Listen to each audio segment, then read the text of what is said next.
అందరికీ ఇవాళ వచ్చేసి మటన్ దమ్ బిర్యానీ చేసే విధానం చూపిస్తాను రండి.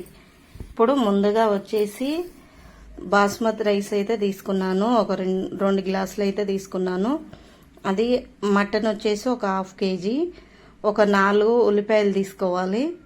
ఉల్లిపాయలు తీసుకొని సన్నగా కట్ చేసి పక్కన పెట్టుకోవాలి. ఇప్పుడు వచ్చేసి కొత్తిమీర, పుదీనా అవన్నీ తీసి ఒక్కొక్క కట్ట చొప్పున తీసుకున్నాను. ఇప్పుడు ఆనియన్స్ కట్ చేసి పెట్టుకున్నాం కదా, ఆనియన్స్ ఇట్లా ఫ్రై చేసుకోవాలి.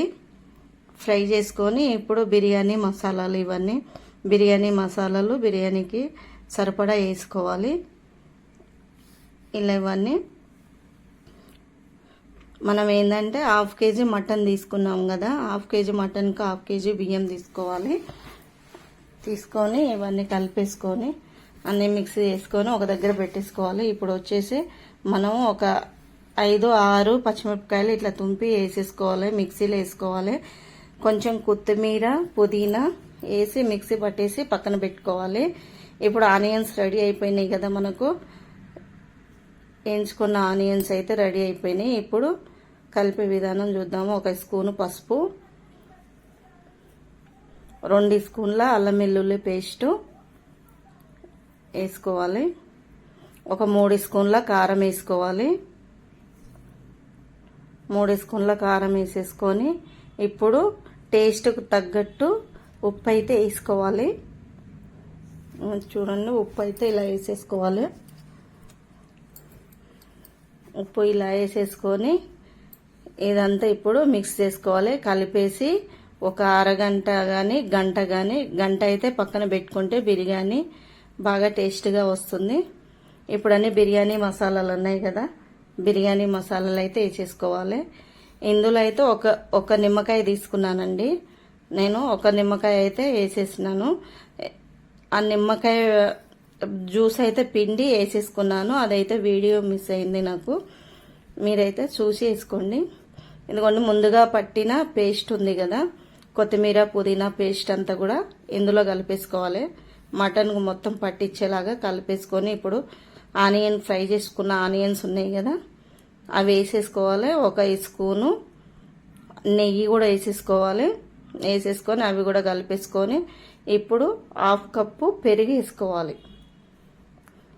1/2 కప్పు పెరుగు వేసేసుకొని అది కూడా కలిపేసుకోవాలి. మనం కలిపేసుకొని ఇప్పుడు ఒక 2 స్పూన్ల నూనె వేసుకోవాలి. నూనె అవన్నీ ఉప్పు కారాలన్నీ మటన్కి అయితే మంచిగా మిక్స్ అయ్యేటట్టుగా మనం చూసుకొని పక్కన పెట్టుకోవాలి. గంట సేపు నానబెట్టుకోవాలి. ఇప్పుడు రైస్ నానబెట్టి పెట్టుకున్నాం కదా అరగంట సేపు. ఇప్పుడు రైస్కు మసాలాలు, బిర్యానీ మసాలాలు ఇవన్నీ వేసేసి సాజీరా, దాల్చిన చెక్క, కొంచెం కొత్తిమీర, పుదీనా, బిర్యానీ ఆకు అవన్నీ వేసి కొంచెం నూనె వేసుకోవాలి. ఉప్పు కూడా మన టేస్ట్కి తగ్గట్టు ఉప్పు వేసేసుకొని పొయ్యి మీద పెట్టేసుకోవాలి. ఇప్పుడు ఇలా ఇవన్నీ వేసుకొని పొయ్యి మీద పెట్టుకోవాలి. అది నూనె ఎందుకంటే రైస్ మొత్తం పొడి పొడిలాడుతూ వస్తుంటుంది అనమాట మనకు. ఇప్పుడైతే వాటర్ అంతా మరిగిపోయింది కదా, ఇట్లా మసులుతున్నప్పుడు మనం రైస్ నానబెట్టుకున్న రైస్ మనం ఇందులో వేసేసుకోవాలి. ఇప్పుడు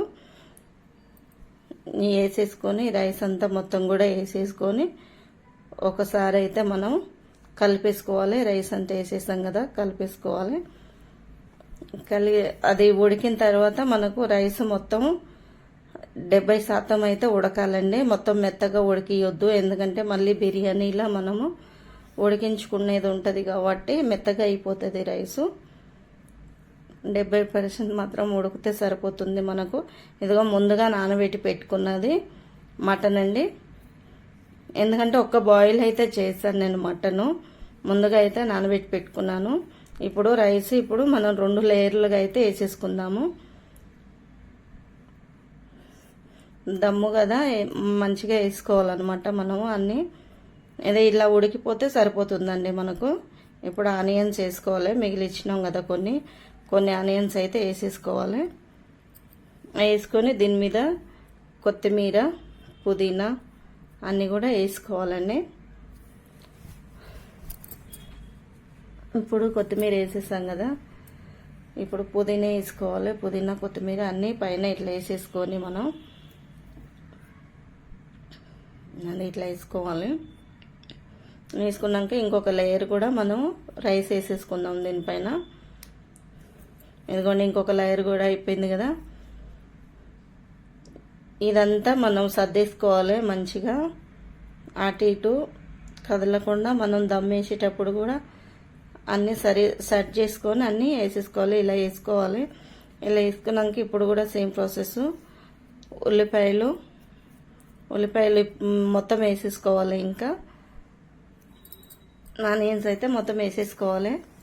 మొత్తం వేసేసుకొని పుదీనా వేయాలండి. పుదీనా వేసుకొని ముందైతే లాస్ట్ లేయర్ కదా ఇది, ముందైతే పుదీనా వేసుకోవాలి. ఆనియన్స్ తర్వాత పుదీనా వేసుకొని, ఎందుకంటే పుదీనా ఫ్లేవర్ రైస్కి బట్టి చాలా బాగుంటుంది టేస్ట్. ఇలా వేసేసుకొని మళ్ళీ కొత్తిమీర వేసుకోవాలి మనం దీని మీద. ఇప్పుడైతే మనము కొంచెము ఒక చిటికెడంతా ఫుడ్ కలర్ అయితే ఒక 5 స్పూన్ల పాలు తీసుకొని, పాలల్లో అయితే నానబెట్టేసుకున్నాను నేను. ఒక 5 స్పూన్లు అయితే పాలు తీసుకోవాలి. మీద పాలు ఉంటే వేసుకోవచ్చు, నీళ్ళల్లో అయినా కలిపి వేసుకోవచ్చు అండి. నేనైతే పాలు తీసుకుంటాను బిర్యానీకి టేస్ట్ గురించి అని. పాలు వేస్తే బాగా వస్తుంది బిర్యానీ మనకు. ఇట్లా అయితే రంధ్రాలు కొట్టుకోవాలి మనం. రంధ్రాలు కొట్టేసుకొని మనం ఇందులో అయితే నూనె వేసుకోవాలండి. నూనె వచ్చేసి నాకు మొత్తం 1/2 కప్పు నూనె అయితే పట్టింది. అంటే నూనె కూడా ఎక్కువ వేసుకోవద్దు, బిర్యానీ కదా, కొంచెం అయితే ఎక్కువ పట్టింది నాకు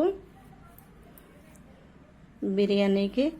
అయితే ఆ కప్పుతో వచ్చేసి ఒక 6 స్పూన్ల నూనె అయితే పట్టింది. 1/2 కప్పు నూనె పట్టింది నాకు మొత్తము. ఇప్పుడైతే ఒక స్పూను నెయ్యి వేసేసుకోవాలి. ముందు ఒక స్పూన్ వేసాం కదా, ఇప్పుడు కూడా కొంచెం నెయ్యి వేసేసుకొని 1 స్పూన్ 2 స్పూన్ల నెయ్యి మొత్తము వేసేసుకొని మనం అంతా సర్దేసి ఆ అన్నం మీద మొత్తం సర్దేసి బిర్యానీ మీద. ఇప్పుడైతే దమ్ము గురించి మనం మూత అయితే టైట్గా పెట్టుకోవాలి. టైట్గా పెట్టేసి ఇక ముందుగా కలిపి పెట్టుకున్నాం కదా ఫుడ్ కలర్ వచ్చేసి పాలల్లో నానబెట్టి పెట్టుకున్నాను, అదైతే ఇట్లా పైన వేసుకోవాలి. వేసేసుకొని పాలు వేస్తే అదే టేస్ట్ వేరేగా ఉంటుందండి. మనకు రైస్ వచ్చేసి బాగుంటుంది, టేస్ట్ అయితే బాగుంటుంది. ఇప్పుడైతే మూత అయితే టైట్గా పెట్టాలి. ఎక్కడ గాలి పోకుండా అయితే దమ్ వేయడానికి పెట్టాలి. మంచిగా ఇట్లా పెట్టేసుకోవాలి. గాలి మాత్రం ఏమాత్రం పోకూడదు. ఇప్పుడు పొయ్యి వెలిగించేసి మనం హై ఫ్లేమ్లో ఒక 10 నిమిషాలు ఉంచాలి. ఇప్పుడు 10 నిమిషాలు అయిపోయిన తర్వాత మీడియం ఫ్లేమ్లో ఒక 15 నిమిషాలు ఉంచుకోవాలి. ఎందుకంటే దమ్ వేసేటప్పుడు పెనం పెట్టుకోవాలండి. పెనం పెట్టి దమ్ వేయాలి. గిన్నె అడుగు మాడిపోతుంది కదా, మాడిపోకుండా ఉండడానికి పెనం పెట్టుకోవాలి. ఇప్పుడైతే రైస్ అయితే బిర్యానీ అయితే రెడీ అయిపోయింది.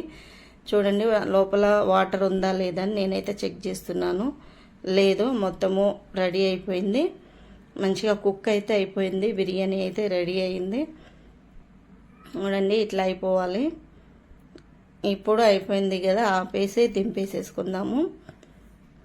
దింపేసినాక ఇగో ఇలా పొడిలాడుతూ వచ్చేసిందండి రైస్ అయితే. చూడండి ఎంత చక్కగా వచ్చింది రైస్ అయితే. ఇలా అయితే వచ్చేస్తుంది మనకు. ఇప్పుడైతే మనకైతే ఈ వీడియో నచ్చినట్టయితే లైక్ చేయండి, షేర్ చేయండి, సబ్స్క్రైబ్ చేసుకోండి.